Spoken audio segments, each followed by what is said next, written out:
My name is Emily Carter. I'm 35 years old, and I work as a marketing manager for a tech firm in Madison. I never thought turning 35 would feel like stepping into a storm. That afternoon, I stood in the dining room of our pale grue Victorian on Madison's east side, the scent of vanilla cupcakes and white carnations mingling with my mother's nervous laughter. My heart pounded as I adjusted the "Happy Birthday, Emily" banner, imagining the moment when everyone would gather around, clap as I blew out the candles, and Stephen, my best friend and unofficial party planner, would hand me the first slice of cake. Just then, my Uncle Jason burst through the kitchen doorway, his expression somewhere between embarrassment and urgency. He'd fumbled with his phone, screen glowing, unlocked, and accidentally revealed a group text naming me financial drain. At the same time, Luke, my little brother, shot me a shy grin while squeezing the hand of the girl I'd never met, his secret high school sweetheart. My breath caught. Before I could laugh it off or ask what on earth was happening, Jason cleared his throat and dropped the bomb. "Emily, your mom's been covering up a $50,000 zero-cent debt for the past 3 years." Silence slammed into me harder than any closed door ever could. Looking back, every smile and shared cup of coffee carried an undercurrent of tension, rooted in two families whose expectations shaped me. I was the eldest child of Robert and Linda Carter in our pale new Victorian on Madison's east side. Dad, a 62-year-old dentist 3 blocks from home, insisted my 5th-grade science project Volcano have an unacceptably low margin of error before he'd let me present it. Mom, now 60, and a 2nd-grade teacher at Pleasant View Elementary, spent dinner breaks teaching me fractions when I'd rather have peanut butter sandwiches. In 2005, they took on a $320,000 zero-cents mortgage, convinced Madison property values would climb. I still picture them at the kitchen table, debating interest rates over takeout pizza. Dad doubled as his practice's bookkeeper. Mom clipped coupons for shampoo, and we drove an 11-year-old minivan until its headlights gave out.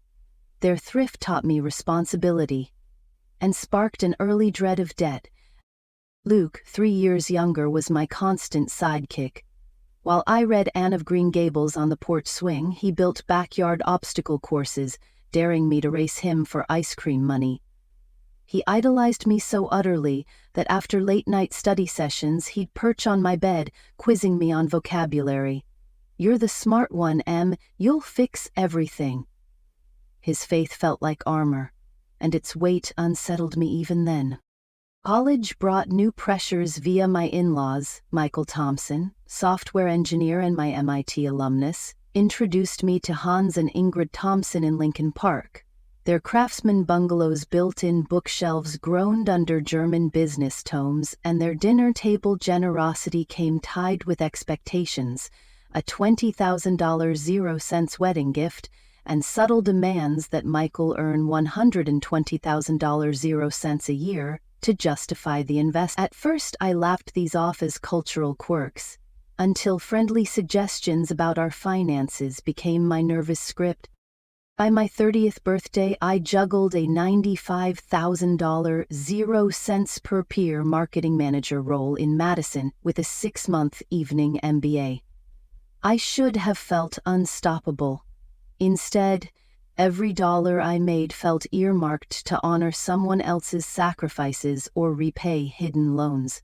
Mom's holiday budgets: $50 0 cents per niece, $1,500 0 cents yearly for college savings, mirrored Hans and Ingrid's crisp $5,000 newlywed expenses checks, followed by calls about repayment strategies. During a winter latte in Chicago, Sarah Mitchell paused mid-sip and asked, "Why do you look 10 years older than last October?" I forced a smile, but inside I knew I was drowning. Mid this, 2 anchors kept me steady.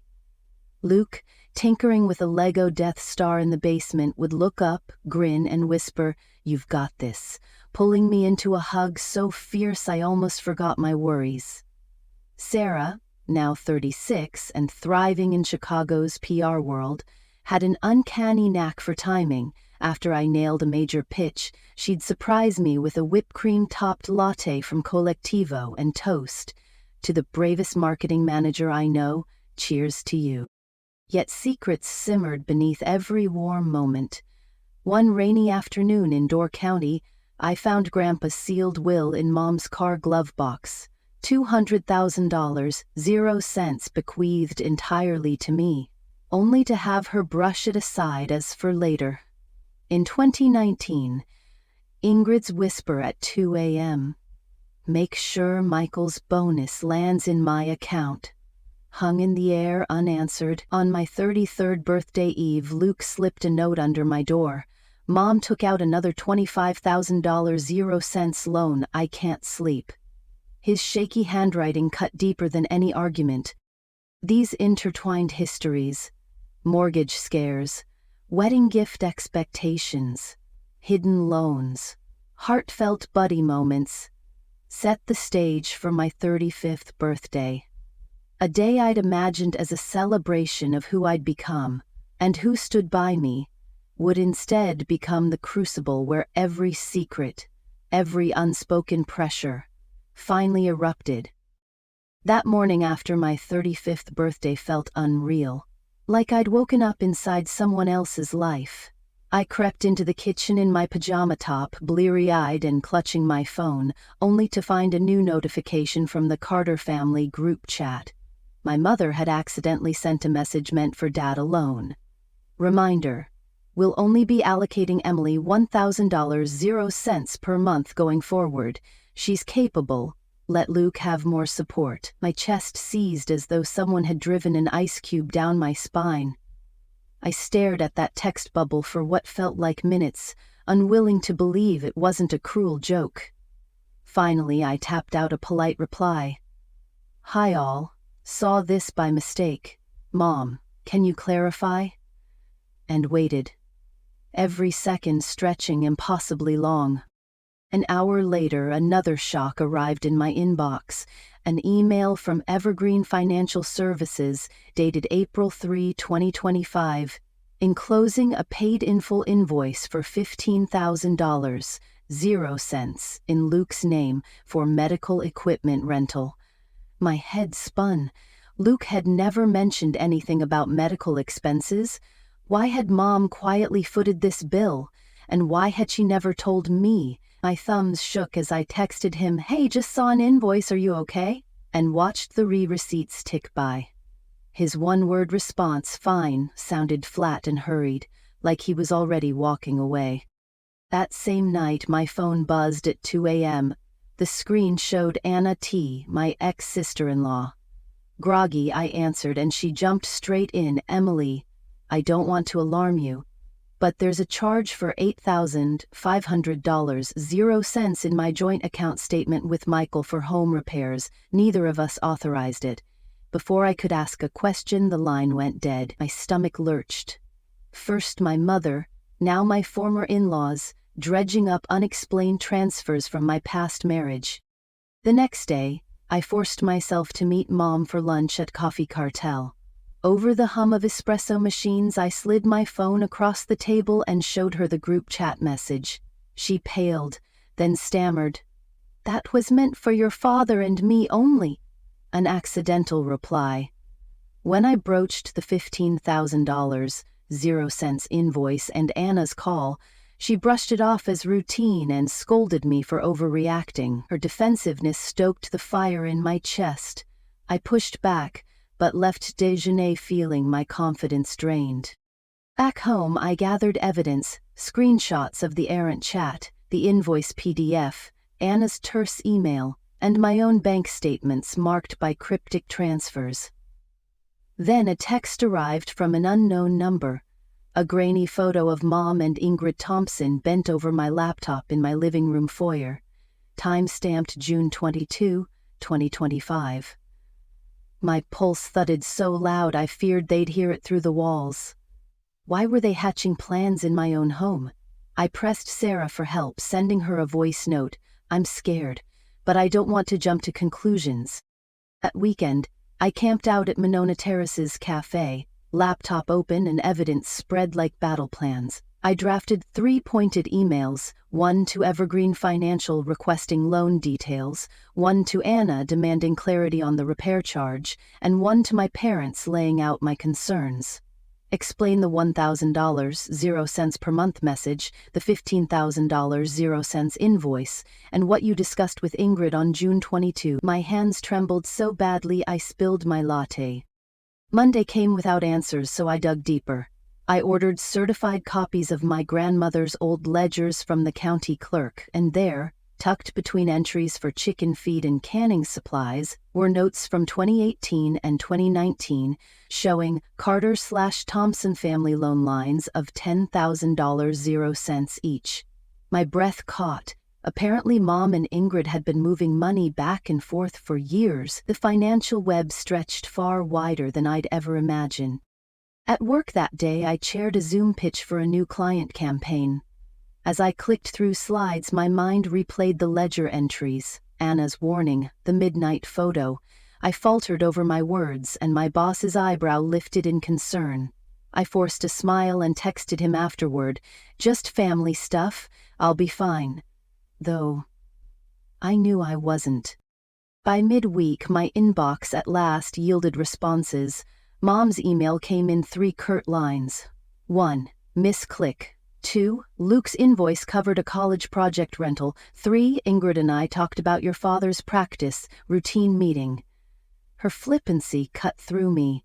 Her words sounded like slapdash alibis against the mountain of proof I held.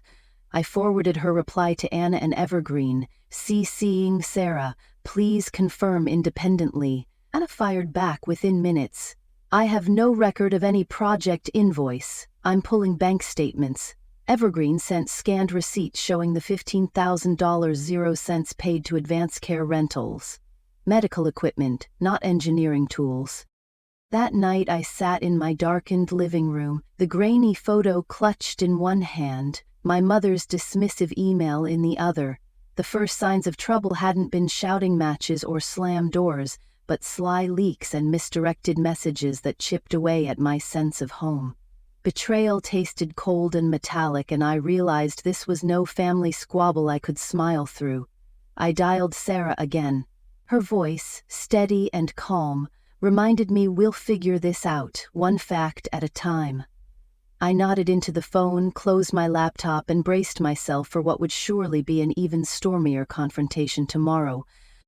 That Friday evening, I summoned the courage to call a family meeting at Café Blue Bottle, our neutral ground in downtown Madison, where the hum of espresso grinders and clink of ceramic mugs might mask the tension, and arrived early to claim a corner booth. At 6:30 p.m., Luke slipped in beside me, cheeks flushed, followed by Mom at 6:35, her posture rigid, and then Dad, offering a perfunctory smile. I placed my laptop at the center of the table, opened to a folder labeled Evidence, and cleared my throat.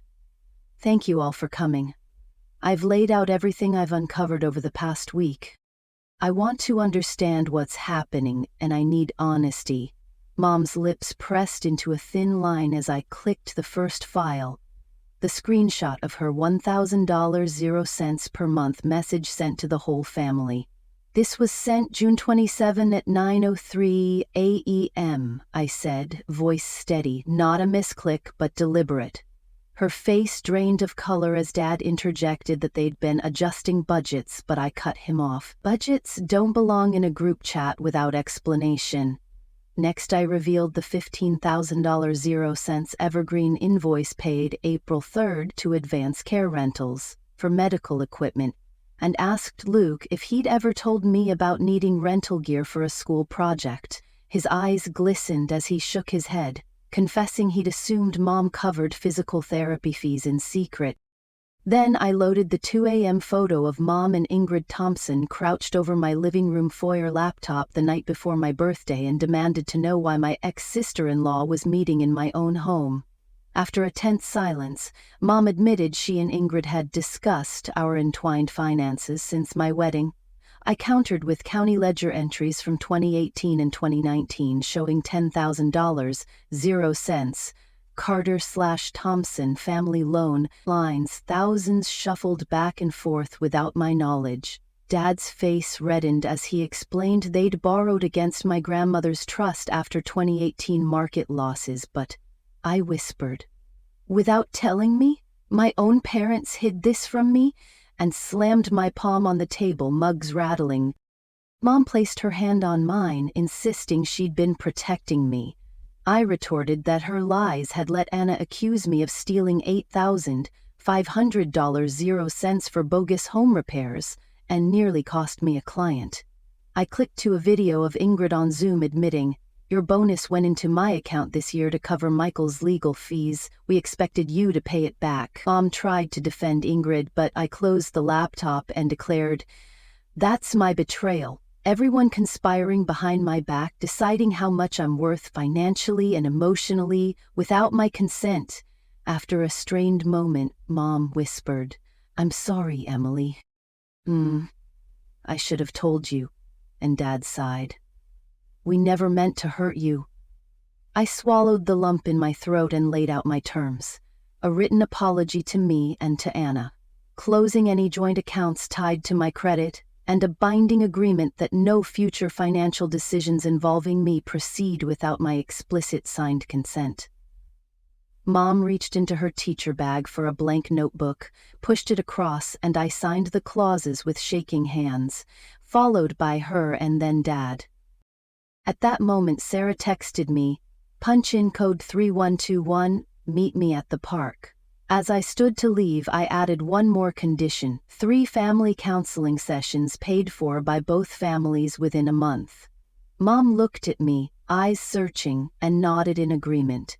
Luke beamed and hugged me, whispering, "This is the best birthday gift ever." Walking home, hand in hand beneath the dusky sky over Lake Monona, I felt raw but strangely hopeful.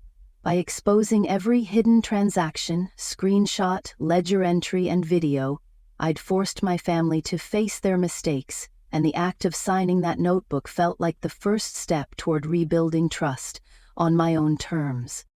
That night, I barely made it up the stairs before my legs gave out. I fumbled for the bedroom doorknob, locked it behind me, and collapsed beside the window, the city lights of Madison pulsing below like distant fireflies. My laptop sat abandoned on the cafe table, its glow replaced by the soft amber of my bedside lamp. I curled into the fetal position, cradling my phone as if it were a lifeline, and let the tears come. My chest heaved with each ragged breath. I felt hollowed out, as though someone had scooped away every ounce of trust and left me raw and exposed. Memories of Mom's forced smile at the cafe, Dad's tight nod, and Luke's terrified silence replayed on a loop, each one a fresh reminder of how thoroughly I'd been deceived. I stared at the ceiling, unable to distinguish tears from the sweat of panic, until my phone buzzed. It was Sarah, sending a simple text, "I'm here, call me any time." I tapped her name and held the phone to my ear. Her voice washed over me. "Em, what happened?" I choked out the story between sobs. How I'd uncovered hidden loans, how Mom and Ingrid had treated me like an ATM, how every family secret felt like a blade twisting in my heart. Sarah listened without interruption, offering only short, grounding prompts.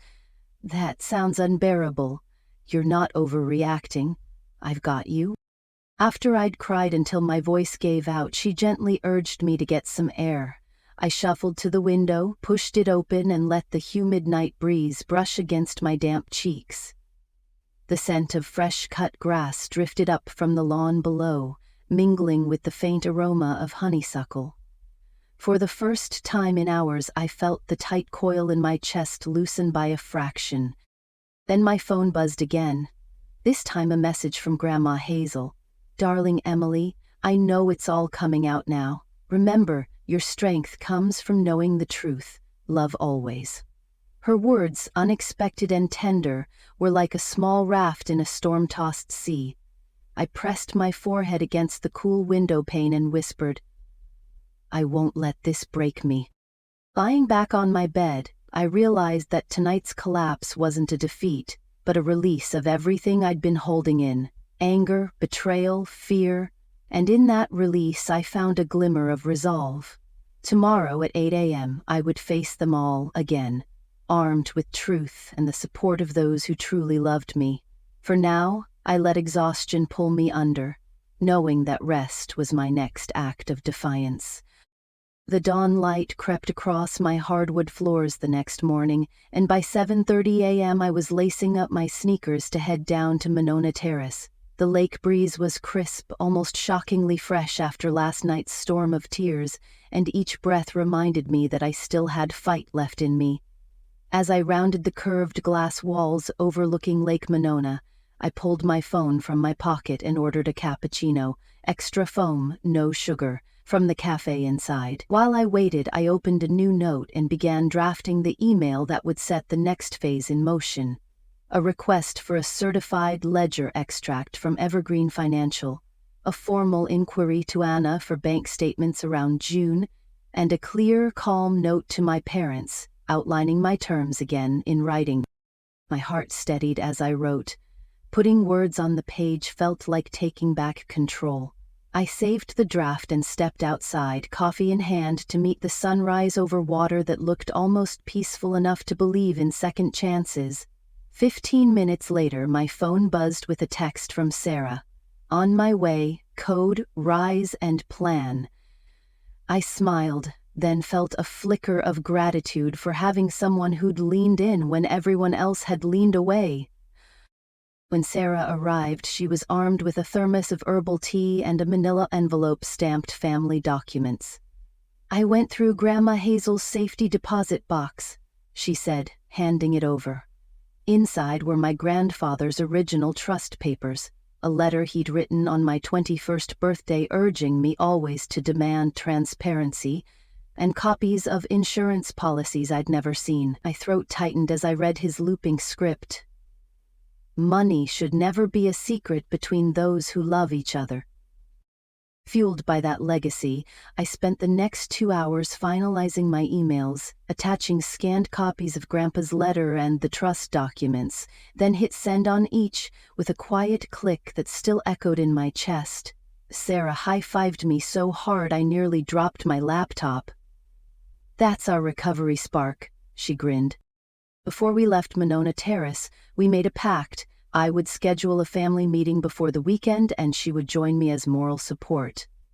As we walked back into the city, latte in hand and letter in my bag, I felt something I hadn't in days: momentum. The path ahead was still steep, but with evidence in hand and my best friend by my side, I knew I was ready to climb. I woke the next morning with a single thought echoing in my mind. I still had agency. The damp chill of dawn crept through my bedroom window as I laced up my neon green running shoes, stuffed my phone and a small notebook into my backpack, and slipped into Madison's misty air. By 7:30 I am in Madison's air, where the cafe's scent of espresso and warm dough drew me in. I ordered a cappuccino with an extra shot and oat milk, claimed a corner table overlooking Lake Monona, and cracked open my notebook. There, amid the promise of morning light, I drafted 3 crucial emails: a request to Evergreen Financial Services for an itemized ledger dating back to 2018, a calm inquiry to Anna Thompson for any documentation around the mysterious $8,500, 0 cents, home repairs, charge, and a concise restatement of my conditions to my parents, written apology, closure of joint accounts, and 3 family counseling sessions paid by both families. Each carefully chosen word felt like reclaiming ground, each sentence reinforcing a boundary I would no longer allow them to cross. My pulse steadied as I reviewed my drafts, twice, before saving them. I had learned that decisive action did not require rashness. At that moment my phone buzzed, a text from Sarah, our code for rise and plan, and I stepped outside, the lake shimmering in the morning light, ready for our next move. When Sarah arrived, she carried a manila envelope stamped recovery files, containing Grandpa Hazel's original trust papers, and a letter he'd written on my 21st birthday, urging me never to let family money be shrouded in secrecy. Reading his looping script, "Money should never be a secret between those who love each other." My fingers trembled, tears of resolve welling in my eyes. Together we spent 2 hours assembling a recovery packet, scanning trust documents, copying insurance policies worth $50,000 0 cents I'd never known existed, and mapping every transfer from 2018 to now. Sarah's high five nearly made my arm tingle, and over cold kombucha at Good City Brewing's sunny patio she toasted, "To the truth, no more shadows," and I laughed, with real hope, for the first time in weeks. Back at home, I organized a secure digital folder labeled Family Financial Audit 2025, attached Grandpa's documents to my email to my parents, and hit send, recalling his admonition as if he stood beside me. That evening I cleaned my living room, arranged white carnations in a vase, a nod to my mother's favorite, and prepared a simple pasta dinner, my mind instead of fear now alive with plans. Follow-up calls to Evergreen, scheduling a therapist, drafting an agenda for our counseling session. Before bed, I texted Sarah, "Thank you. Today felt like standing on solid ground again," and she replied, "Always." Tomorrow, we prep for round 2. As I drifted to sleep, Grandpa's voice lingered in my mind, "Hold them to truth." And I knew that at sunrise I would continue with that same clarity, step by step rebuilding trust on my own terms. That Saturday morning I set the recovery packet aside and focused on what came next, turning the tables. By 9 a.m. clock IM, I was back at Monona Terrace, this time in the private meeting room I'd reserved under the innocuous name, Carter Family Check-In. Sarah arrived first, carrying 2 mugs of chai latte, and I handed her a stack of printed documents. Grandpa Hazel's trust papers, the insurance policies, the timeline, copies of my draft emails, and the ledger extracts that Evergreen had already begun compiling. At 10:00 a.m., Mom and Dad walked in, together, brows tight and smiles brittle, mirrors of my own anxiety 2 weeks ago, and Luke trailed behind, offering me a tentative nod. I welcomed them and gestured to the long conference table. "Thank you for being here," I began, voice calm but resolute. "Today I want us to move forward. Together, but on new terms." Placing the recovery packet in the center of the table, I walked them through each piece. Grandpa's clause requiring all beneficiaries' approval for loans against the trust, his letter urging transparency, the insurance summaries showing $50,000 set aside for me, and the LLC paperwork revealing that $25,000 had been funneled into a Carter-Thompson joint venture in 2019, funds I'd never authorized. As I spoke, Mom's shoulders sagged and Dad's lips pressed into a thin line. "When I first discovered the secret debts and misdirected payments, I felt betrayed," I said. "But Grandpa Hazel gave us a second chance by reminding us that money and love can't coexist in the dark. Today, I want to rebuild on honest ground." Then I laid out my proposal.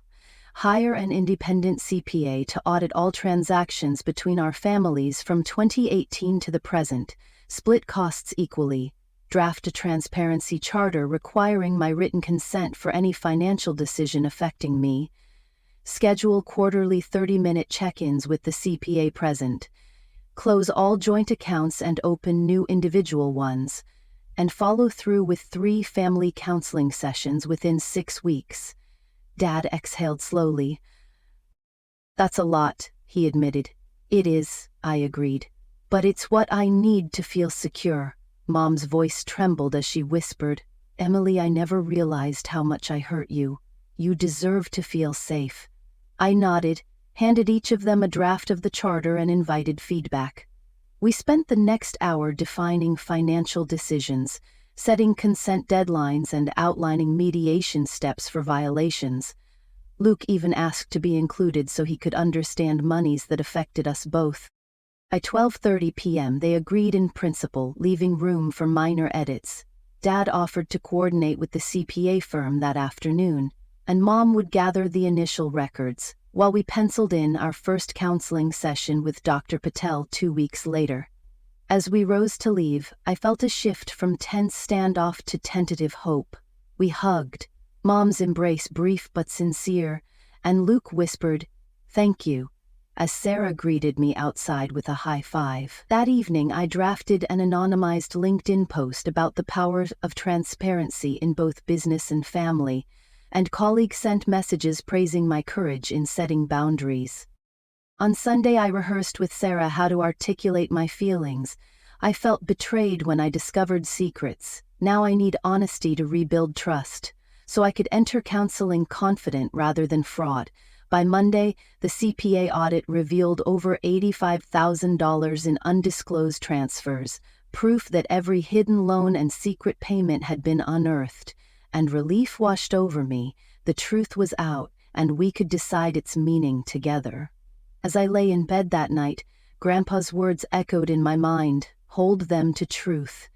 And I knew I'd turned the tables, not as a victim, but as the architect of our family's honest, respectful next chapter.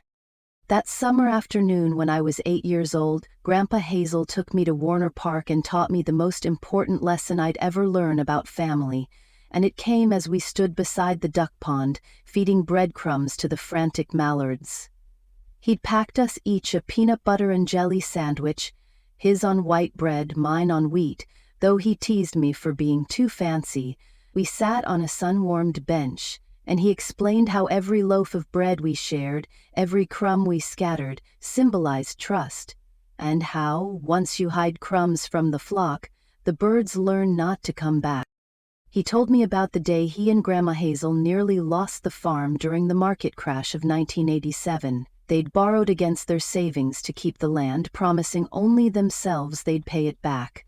But secrets, he said quietly, are like mold in the soil. They grow and spread and eventually choke everything good. I watched the ducks squabble over a particularly large breadcrumb, and he winked.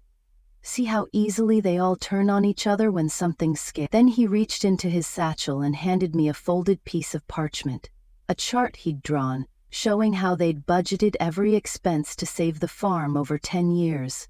Crops sold, repairs made, community loans repaid.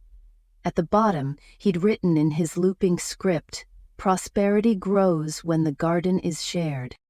I kept that scrap of paper in my desk drawer for years, pulling it out whenever I felt cornered by money worries.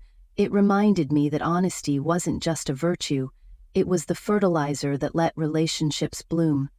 Micro twist. I didn't discover the full story until I was 30. Grandpa's chart had a hidden note in invisible ink, revealed only by the heat of a candle flame. It read, "Never let even your beloved grandchildren take only half the loaf." That secret addendum taught me that generosity wasn't measured by halves or quarters, but by the courage to give fully even when you feared there wouldn't be enough left for yourself. Years later, when I found the trust documents Grandpa had set up for me at 16, I realized he'd already been planting seeds of financial transparency long before I understood them. Grandma's letter and Grandpa's hidden ink note formed the roots of my recovery spark, proof that our ancestors valued openness over secrecy, even when the stakes were highest.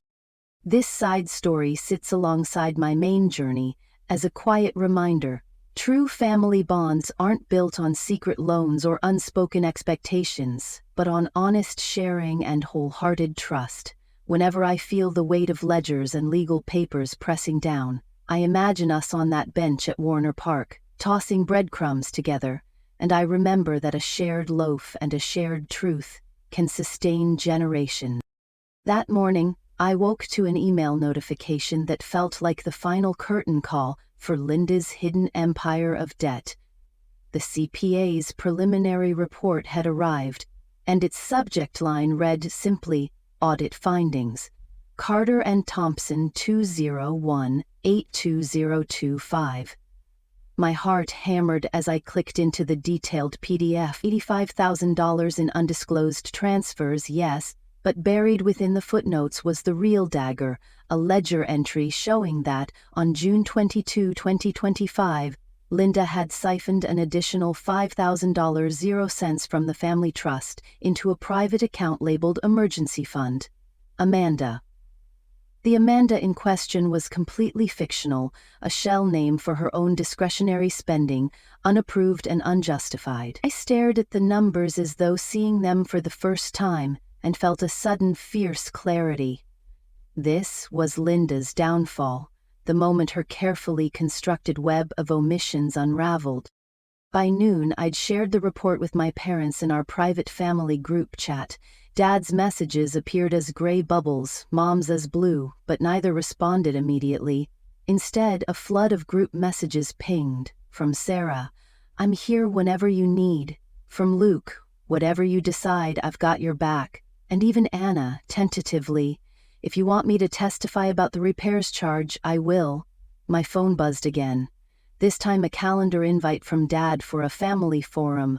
At 6 p.m. that evening, in our living room, I accepted, fingers trembling, knowing it would be the climax of everything we'd set in motion. The afternoon passed in a haze of preparation. I printed extra copies of the report, set out plain white roses in a vase, a neutral symbol borrowed from Mom's earlier decor, and placed a small stack of tissues on the coffee table. I rehearsed my opening line. "Tonight, we address the evidence and we move forward," over and over until my voice sounded steady in my head. At 5:45 p.m. I heard the familiar creak of the front door. Luke appeared first, giving me a small thumbs up before slipping into the adjacent study. Dad followed, briefcase in hand but no greeting. Mom arrived last, eyes downcast, clutching her purse like a shield. She closed the door behind her as I stood, gesturing toward the couch. "Thank you for coming," I said, voice calm but carrying the weight of months' worth of emotion. "Tonight we're here to discuss the audit findings and decide what happens next." Mom sat stiffly as I handed her a copy of the report. "Linda, page 12 shows an unauthorized withdrawal of $5,000, 0 cents on June 22, I said. "Can you explain who Amanda is?" Her lips parted, then closed. She swallowed and at last whispered, "Amanda isn't real. I used that name because I didn't want you or your father to panic." Her gaze flicked to Dad. "I thought I was protecting the family from more stress." Luke exhaled loudly. "Protecting yourself from accountability, you mean?" His words sliced through the room, and I saw Mom wince. Dad shifted in his seat. "Linda, this goes beyond protection," I pressed on. "It's deception.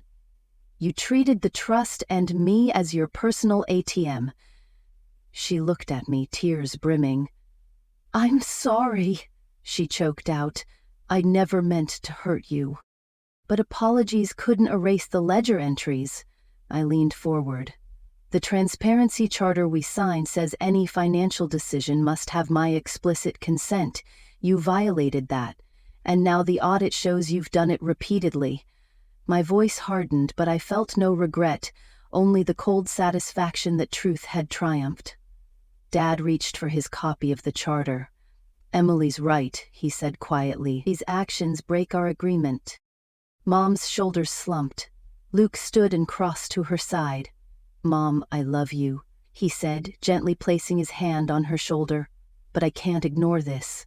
She looked at him, grief and relief mingling in her eyes. "I know," she whispered. Turning to Dad, I said, "We need to rectify this. First, the $5,000. 0 cents must be returned to the trust account immediately."